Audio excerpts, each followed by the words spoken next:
drugeliai ir bitės, kuris yra galva, Kristuje. Iš jo visas kūnas suderintas ir stipriai sujungtas įvairiais ryšiais, savai veikiant kiekvienai daliai, auga ir save patys stato meilėje. Efeziečiams 4 skyrius, nuo 15 iki 16 eilutės. Yra spalvoti drugeliai, kurie plasnoja saulėje, ilsisi ant žiedų ir prisipildo šviežio nektaro. Mums jie patinka, nes jie yra tokie spalvoti ir gražūs, ir mes jais grožimės. Ir yra bitės darbininkės, joms patinka būti kartu ir kurti kažką didelio. Jos sklendžia nuo žiedo prie žiedo, didžiuojasi savo surinktų nektarų ir neša į karalieniai. Bitės kažką daro mums. Mums patinka jos ir jų medus. Kai kurie krikščionys yra kaip drugeliai, jie skleidžia aplink ir jos gali sutikti visur, kur yra šviežio nektaro. Jie niekur ilgam nenutupia, nes mėgsta plastinti saulėje be jokių rūpesčių.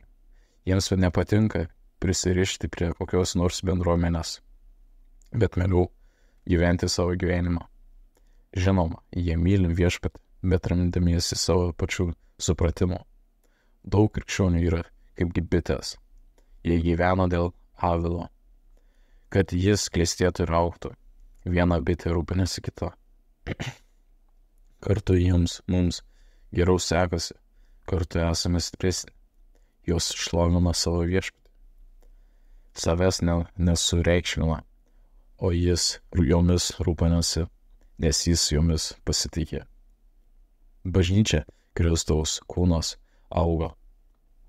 Jis galva rūpinasi savo kūnu. Viskas tarpusavėje sutvirtinama nervais, krauju, raumenimis ir raiščiais. Visiems gerai sekasi, nes jis apie kiekvieną pagalvoja. Bendruomenėje kiekvienam yra vietos ir šviežio nektaro. Kaip gerai gyventi bendruomenės apsaugoje. Mes norime gyventi Jėzų ir nebūti drugeliai, kurie išrenka tai, kas geriausia ir nuskrenda tolyn. Bet mes nenorime būti ir bitės darbininkės, kurios visada vien dirba ir neša nektarą, bet pačios stoja koja. Kokios bendruomenės leidžia savo bitėms elgti.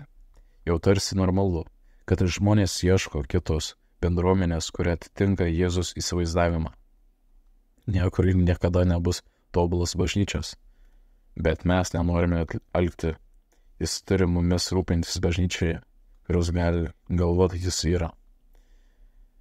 Ačiū Jėzau, tu rūpiniesi manimi, tu duodi man brolius ir seseris, kurie myli man tave ir todėl man padeda.